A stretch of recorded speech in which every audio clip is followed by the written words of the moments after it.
Kalingap! Welcome back to my YouTube channel. Magandang araw po sa lahat. Sa Amanda ko kayo ng mundo naroroon ngayon. At ito nga guys, no, panibagong reaction tayo dito kay Kalingap Rab na upload mga Kalingap. About po dito kay Rose Ann, no? At sa hindi pa po nakakaalam na si Rose Ann po ay isa sa mga na-scout po ng ating mabait na si Kalingap Edo at napakasipag na charity vlogger at katambal ngayon ni Baby Beyonce mga Kalingap. Ayan po sa mga bago po dyan, no, sa mga hindi nakakaalam. At ayan, no, dito po ito nakuha ko po sa second channel ni Kalingap Rab at ang umahawak po nito ay si Kalingap Ian. So dito guys, no, nalaman natin na si Rose Ann ay binitawan ni Kalingap Edo, no? At ayun nga, sabi ni Kalingap Edo ay may sinabi dito si Kalingap Edo, pagod na pagod na kakabalik-balik dito kay Rose Ann, kaya binitawan niya ito si Rose Ann mga Kalingap. Pero ito ay ano lang mga Kalingap, no? Joke lang yun ni Kalingap Edo, no? May isang dahilan mga Kalingap na kung bakit bigla niyang iniwan or binitawan si Rose Ann, no? Hindi niya na tinuloy-tuloy ang pagtulong kay Rose Ann mga Kalingap. Mayroon isang dahilan si Kalingap Edo at ito mga Kalingap, alamin natin kung ano ba yung dahilan na yun, kung bakit iniwan ni Kalingap Edo itong si Rose Ann. So sa mga Kalingap dyan, no, magsa-shoutout muna tayo at panibagong araw ito na re-reaction na natin mga Kalingap. At yun, sabi ko nga ano tayo muna, mag-shoutout sa ating founder, no, Kuya Bal Santos Matubang, Ate Edna Vlogs, Kalingap Rab, sa lahat po ng mga nasa landing pad na binuod ni Kuya Bal, no, sa 6 na landing pad ng Team Kalingap, at sa mga ambasador, deputy na walang sawang sumusuporta kay Kuya Bal at tumahanap ng mga taong natutulungan. Ayan, mega love shoutout. At syempre sa mga OFW, yung mga nandiyan sa Pilipinas, at yung mga sponsor na walang sawang tumutulong po sa mga taong naghihirap po sa mandako ng lugar po dyan sa Pilipinas. Ganon din po sa mga tawag dito, reactor. Ayan, sa Team Bios, Karipa, Team Striker, Team Watchers. Ayan, mega love shoutout po sa inyong lahat. At ito nga guys, no, ituloy na po natin ang ating reaction. Pero bago natin ituloy ito, meron akong ipapakita or ipapanood sa inyong clip video na nakuha ko po dito kay Kalingap Rab. Ayan, panoorin po natin muna mga Kalingap. Bro, na-miss mo si Rose Ann, bro, kasi tagal mo rin. Siyempre, na-miss mo ni Kalingap Edo si Rose Ann, bro. Kumusta ka dito naman sa English? Guys lang kuya. Dati bro, ano? Dati bro, ikaw lang mag-isa nagbabalik dyan kay Rose Ann? Dalawang beses mo lang binat, tapos nirepay mo na agad? Bakit napagod ka kaagad i-vlog si Rose Ann? Pagod siya. Malayo dahil. Saka gusto ko lang matulungan siya. Matulungan talaga naman, no? Kaya pinili ko man. And naging matagumpay talaga. At ngayon nga, nakita niyo mga Kalingap, may bahay na, may kubo pa. Successful na si Rose Ann. Successful na si Rose Ann, no? May malupan. May farm, no? May farm dito eh. Asindera? Hindi, grabe. Iba talaga pag sakalap sa second channel eh. Siya bro yung number 1 dito bro. Oh bro. Number 1. Rose Ann.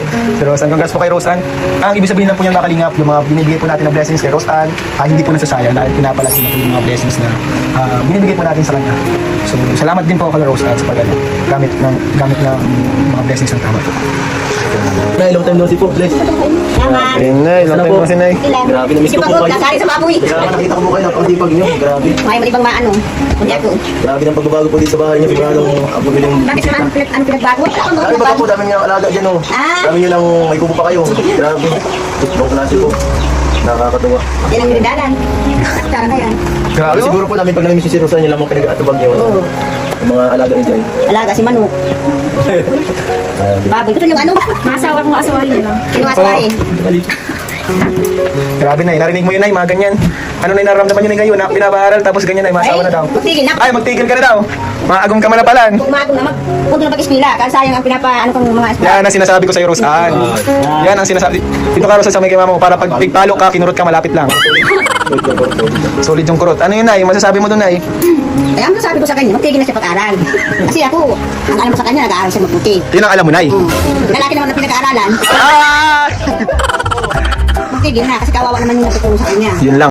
Kalingap, sa hindi pa po nakasubscribe at nakapanood ng full video na yan kay Kalingap Rab sa second channel, ayan, pakipuntahan niyo po ang YouTube channel ni Kalingap Rab at syempre ni Kalingap Ian para po masuportahan po natin sila mga Kalingap. At credit po dito kay Kalingap Rab sa nakuha ko pong video. At ito nga guys, no, mga Kalingap, si Rose Ann, sa hindi pa nakakaalam, ay pinsan din po ni Carla, no? Si Rose Ann ay isa sa mga Kalingap Angels na ngayon ay tinutulungan na ni Kalingap Rab. Sa hindi pa po nakapanood ng mga unang-unang vlog ni Rose Ann, ay si Rose Ann po ay si ano yan, si Walis Tingting mga kalingap na tinawag at binansagang Walis Tingting. At ayun nga, nakita ito ni Kalingap Edo, no, si Rose Ann, no, doon sa napakalayong tabi ng dagat, no.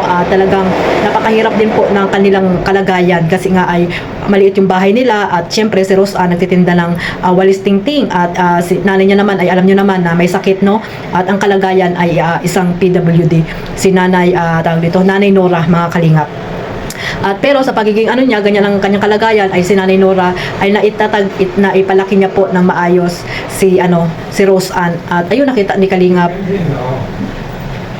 Kalingap Edo, no, at natulungan sila no, nakadalawang balik dito si Kalingap Edo kasi nga napakalayo din. At syempre no, nandiyan naman si Kalingap Rab at ayun, dinala or naging naging tulay si Kalingap Edo para matulungan si Rose Ann ng tuloy-tuloy. At ayan nga, 'di ba mga kalingap, natulungan ni Kalingap Rab at napabahayan sila. At ngayon nga ay tingnan niyo naman yung bahay, talagang iniingatan, talagang malinis, no. Kahit si Nanay Nora ay maraming alaga, no, baboy, may manok, ay talagang malinis po yung bahay nila mga kalingap. At ayun, no, at dito nga ay ngayon si Rose Ann ay sa mga hindi po nakakaalam, nagkaroon ng katambal, no, si ang Cedros, no. Pero ngayon, hanggang ngayon ay yung mga supporters po at mga sponsor po ng Cedros ay nakasupport pa rin po kay Rose Ann. Ayan, maraming salamat po sa mga sponsor na hindi po iniwan si Rose Ann mga kalingap. At ito nga guys, no, napag-usapan din nga dyan yung last na reaction, no, na yun nga may naniligaw na kay Rose Ann mga kalingap. At nalaman nyo naman dyan na talagang against po yung kanyang nanay sa manliligaw ni Rose Ann kasi mag-aral daw po muna ng mabuti. At dito nga guys, no, nakita niyo naman diyan si Kalingap Edo, no. Talagang miss na miss din ang kanyang unang na tawag dito na scout, no, na si Rose Ann mga kalingap. At napakalaki po ng nagawa ni Kalingap Edo dito kay Rose Ann kasi nga ay iniisip niya na hindi niya kaya pabahayan itong si Rose Ann, kaya yan, nilapit niya agad kay Kalingap Rab. At tuloy-tuloy naman po ang pagtulong dito kay Rose Ann mga kalingap. At napakalaki talaga ng nagagawa ng Team Kalingap, no, dito sa mga Kalingap Angels kasi nga ay malaki po yung mga pinagbago ng kanilang buhay. At ito nga si Rose Ann, isa sa mga natulungan at Kalingap Angels ni Kalingap Rab hanggang ngayon at pinapag-aral po itong si Rose Ann. At actually nga po mga kalingap ay second year na si Rose Ann, no, second year na po si Rose Ann at tuloy-tuloy po ang kanyang pag-aaral sa ngayon mga kalingap. So ayan, suportahan lang po natin yung kung ano po yung magiging buhay ni Rose Ann dito sa Kalingap, no. At kung mayroon man siyang ipapartner ulit na love team ay suportahan po natin. At actually si Kalingap Rab naman ay hindi na po ulit magla-love team, no. Ayun, manliligaw na lang ni Rose Ann. Alam naman natin kung sino yan. Talagang bagay na bagay din po sila at napakabait din naman na tao itong manliligaw ni Rose Ann mga kalingap. Sa hindi pa po nakakaalam, ayan, alamin na lang natin pagdating ng panahon kung sino man yung maswerteng lalaki para kay Rose Ann mga kalingap. At ayan, no, si Kalingap Edo ay talagang nakasupport din kay Rose Ann mga kalingap, no. Nakasupport din siya kay Rose Ann at iniisip din niya noon pa man ang kalagayan ni Rose Ann. Kaya nga, 'di ba, sinabi niya na agad kay Kalingap Rab na tulungan ito si Rose Ann at ayun nga, napabahaya naman agad mga kalingap. Kaya ayan, no, suportahan natin si Kalingap Edo na napakasipag po na charity vlogger at mayroon na po siya ulit na mayroon siyang pabahay ngayon, no, kay Nanay Rosa, no. Suportahan po natin ang Tambalang EDSA mga kalingap at patuloy nyo lang po sa pagmamaraton.